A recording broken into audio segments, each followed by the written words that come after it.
Family, this is Leah, Salmon, the Naturally You Coach, and one of the pieces of advice that I give to basically all of my clients is that it's really useful in order to help your digestion to soak your nuts, seeds, grains, beans, and lentils. And when I say that to people, I mean, some people are used to soaking things like, black-eyed peas or red kidney beans to make rice and peas. We're kind of used to that because that's part of our culture as people of color, people from the West Indies and stuff. But when it comes to nuts and seeds, I know it can be a little bit more challenging. Now, I made quite a lot of investments when I started getting into health to make my life easier. So I did invest in a high-power blender and I got the Vitamix. The other thing that I invested in is a dehydrator. So the dehydrator that I have is the Stocky dehydrator. This thing is super old. But I invested in it because I knew that I wanted to have, and my children like dry nuts.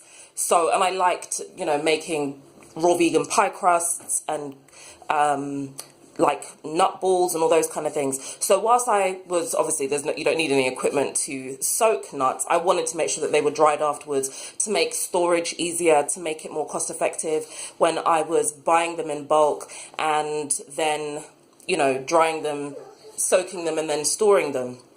So that's why I invested in it. If you do not have a dehydrator, you can still put them back in the oven. If you're not going for raw nuts, then you can put them back in the oven once they have been soaked to dry out. You just leave the oven open, put your oven on the lowest heat, which is normally about 50 degrees. Most dehydrators, to keep things raw, to keep things raw when you're using a dehydrator, you wouldn't want anything to be heated above just over 30 degrees. But if you're not going for raw, you just want them to be more easily absorbable and dried, you can, like I said, just dry them out in the oven on the lowest setting, keep the door open so they don't end up roasting to a crisp. So what I do, yesterday we did our food shop, so I went and bought loads of nuts. So these are hazelnuts. So we've got loads of these jugs. So the nuts were soaking in here overnight. So these ones have still been soaked. So what we do is we soak them overnight, and then in the morning, drain off this water. Sometimes I don't actually rinse them, but yeah, I at least drain them off. If I've got time, I'll rinse them as well. And then I put them onto this dehydrator tray. So last night I soaked some pecans and almonds and the hazelnuts, and then there weren't enough space on those trays, so that some more of the pecans and almonds are on this tray. I also soaked some black-eyed beans because we're having tacos tonight, so I soaked these black-eyed beans. You can see they're already starting to pop, and they're huge. Once you've soaked them, they're huge, and it also decreases the cooking time. So if I was making rice, I would have soaked the rice as well. And look, pecans are expensive. The only reason you're seeing pecans right now is because Asda has got a deal on where it's like you get 2 packs of nuts which are normally £3 each for £4, which is why we've been enjoying pecans recently, because as soon as that offer's finished, we're going back to walnuts. Hazelnuts, again, are a little bit more costly, but yeah, I just got a small pack because I wanted to have hazelnut milk this week. And we actually rely predominantly on almonds and the bags of mixed nuts.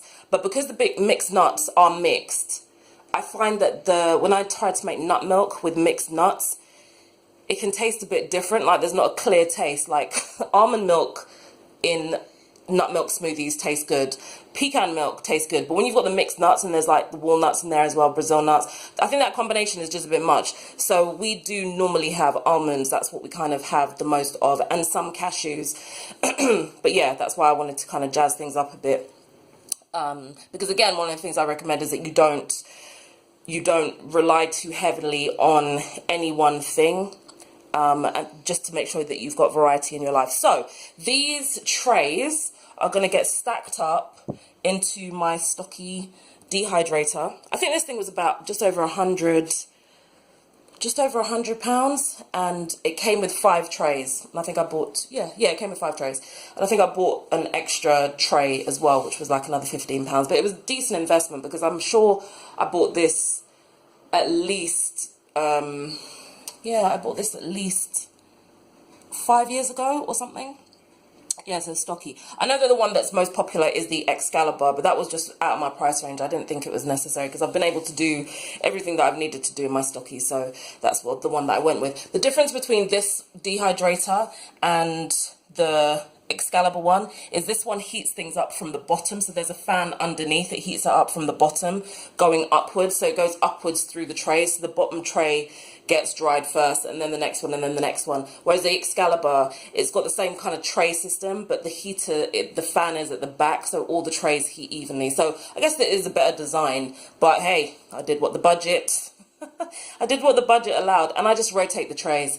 Obviously there's a bit more work involved, so I do rotate the trays. So if something is drying for hours, I will, you know, just come and check in and move the bottom tray up to the top, so one of the other trays gets down to the bottom and gets to dry a bit more quickly. So that's what I do. So once they've all gone through there and dried, and typically it will take, to get the nuts dried all the way through, for pecans, pecans are a bit thinner, so they will dry roughly in about 5 hours. The almonds, maybe 6 hours. And I've got a temperature gauge on mine, so I just keep mine around 30 or just a tiny bit above 30. Sometimes I'll whack it up to 40 just to heat everything up nice and quickly, but it won't stay on 40. I'll bring it down back to 30 again. So once everything has dried, and with the almonds, I normally crack them open because the outside can feel dry very quickly. But when you crack them open, you want to make sure that that inside bit is actually dry, because sometimes I've put them in the dehydrator, waited a few hours, they feel completely dry on the outside, put them in a jar to store, and then I'll notice mold is growing on them, which we do not want.